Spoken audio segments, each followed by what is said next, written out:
नमस्कार दोस्तों, मैं राधेश्याम आपका शिक्षा कोचिंग क्लास के ऑनलाइन प्लेटफॉर्म पर बहुत बहुत स्वागत करता हूं। दोस्तों, आज हम आपके लिए करंट अफेयर्स के कुछ टॉपिक लाए हैं, जिसमें नंबर 1 है ओडिशा की मांडा भैंस को मिला इंडिजिनस टैग। दोस्तों, ओडिशा की मांडा भैंस को स्वदेशी और अद्वितीय भैंस के रूप में इंडिजिनस टैग के दिया गया है। भारतीय कृषि अनुसंधान परिषद से संबंध national bureau of animal genetic resources (NBAGR) ने मांडा भैंस को भारत में पाई जाने वाली भैंसों की 19वीं अनूठी नस्ल के रूप में मान्यता दी है। मांडा भैंस पूर्वी घाटों और ओडिशा के कोरापुट क्षेत्र के पठार में पाई जाती है। इन भैंसों की त्वचा ग्रे रंग की होती है, जबकि इनके बाल कॉपर कलर के होते हैं। साथ ही इनके पैरों का निचला हिस्सा थोड़े हल्के रंग का होता है और घुटने पर तांबे रंग के बाल होते हैं। ये भैंसें छोटे आकार की मजबूत भैंसें होती हैं। देसी इलाकों में इस नस्ल की लगभग 1 लाख भैंसें हैं।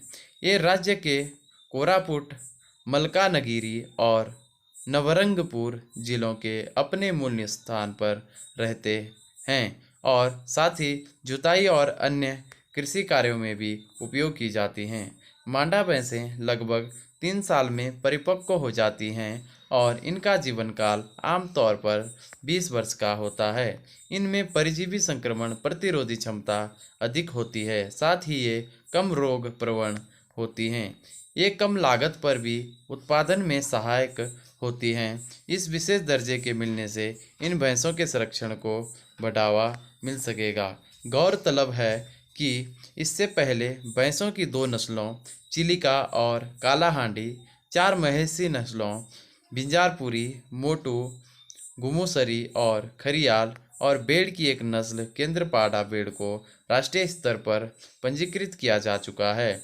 इस विशेष दर्जे के मिलने से इन भैंसों के संरक्षण को बढ़ावा मिल सकेगा।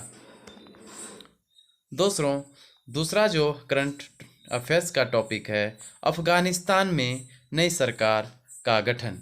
दोस्तों, हाल ही में तालिबान ने अफ़गानिस्तान में अंतरिम सरकार का गठन किया है। मुल्ला हसन अखुंद ने अफ़गानिस्तान के नए कार्यवाहक प्रधानमंत्री का पदभार संभाला है। इसी दौरान अफ़गानिस्तान का नाम बदलकर इस्लामिक अमीरात ऑफ अफ़गानिस्तान कर दिया गया है।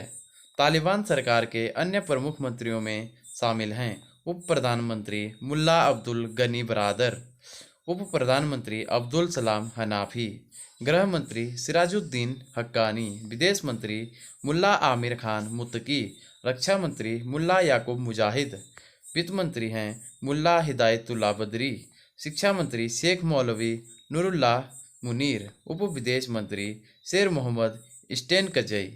बता दें कि मुल्ला हसन ने अफ़गानिस्तान में तालिबान की पिछली सरकार 1996 और से 2001 के दौरान विदेश मंत्री और उप प्रधानमंत्री के रूप में भी काम किया था। मुल्ला हसन वर्तमान में तालिबान के शक्तिशाली निर्णय लेने वाले निकाय रहबारी शुरा या नेतृत्व परिषद के प्रमुख हैं। मूल रूप से कंधार के रहने वाले मुल्ला हसन सशस्त्र आंदोलन के संस्थापक सदस्यों में से एक थे। सरकार के गठन के दौरान तालिबान ने अफ़गान के लोगों और विश्व समुदाय से कहा है कि वो 2 दशक पहले अपनाए गए अंतिम शासन की क्रूरता पर वापस नहीं लौटेंगे। बता दें कि हाल ही में कुछ समय पूर्व दोहा, कतर में भारतीय राजदूत दीपक मित्तल और तालिबान के राजनीतिक कार्यालय के प्रमुख शेर मोहम्मद अब्बास स्टेनकजई की मुलाकात हुई थी। विदेश मंत्रालय के मुताबिक इस बैठक का आयोजन तालिबान के अनुरोधों पर किया गया था। यह चर्चा अफ़गानिस्तान में फंसे भारतीय नागरिकों की सुरक्षा और शीघ्र घर वापसी पर केंद्रित थी। इस बैठक में भारत ने अफ़गानिस्तान के क्षेत्र का उपयोग भारत विरोधी गतिविधियों और किसी भी तरह के आतंकवाद में न होने देने की बात कही। विदेश मंत्रालय के अनुसार तालिबान नेता ने भारतीय राजदूत को आश्वासन दिया है कि सभी मुद्दों को सकारात्मक रूप से संबोधित किया जाएगा। दोस्तों, तीसरा जो करंट अफेयर्स का इशूज़ है, यह है उत्तराखंड में हिमालय दिवस। दोस्तों, आज यानी 9 सितंबर के दिन को उत्तराखंड सरकार द्वारा हिमालय दिवस के रूप में मनाया जाता है। हिमालय दिवस की आधिकारिक शुरुआत आज ही के दिन साल 2014 में उत्तराखंड के तत्कालीन मुख्यमंत्री श्री हरीश रावत द्वारा की गई थी। हिमालय के प्रति अपनी जिम्मेदारी को समझने के उद्देश्य से ये दिन शुरू किया गया। इस दिवस को मनाने का उद्देश्य हिमालय पारिस्थितिकी तंत्र के संरक्षण का संदेश पूरे राष्ट्र में फैलाना है। इस साल हिमालय दिवस की थीम है हिमालय विज्ञान और ज्ञान।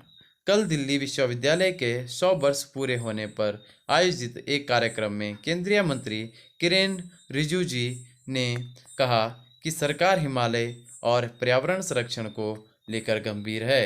हिमालय की महत्ता को देखते हुए अपने शताब्दी वर्ष में दिल्ली विश्वविद्यालय ने कैंपस में सेंटर फॉर हिमालयन स्टडी की स्थापना की। बता दें कि पर्यावरण संरक्षण के लिए इस प्रकार के दिवस पर्यावरण संरक्षण दिवस 5 जून और अंतर्राष्ट्रीय पर्वत दिवस 11 दिसंबर मनाए जाते हैं। हिमालय भारत के उत्तर में स्थित एक नवीनतम बलित पर्वतमाला है जो चापाकार रूप में लगभग 2400 किलोमीटर पश्चिम में सिंधु से लेकर पूर्व में ब्रह्मपुत्र तक फैला है। यह विश्व की सबसे ऊंची चोटी एवरेस्ट और कई 12 मासी नदियों का घर है। हिमालय क्षेत्र अपनी जैव विविधता, औषधीय प्रजातियों और खनिज संपदा के लिए विख्यात है। यह भारत के लिए सामरिक रूप से भी विशेष महत्व रखता है। तो दोस्तों, आज के इस वीडियो में बस इतना ही और आशा करते हैं आपको यह पसंद आया होगा और आपके अपकमिंग एग्जाम के लिए काफ़ी महत्वपूर्ण साबित होगा। नमस्कार, जय भारत।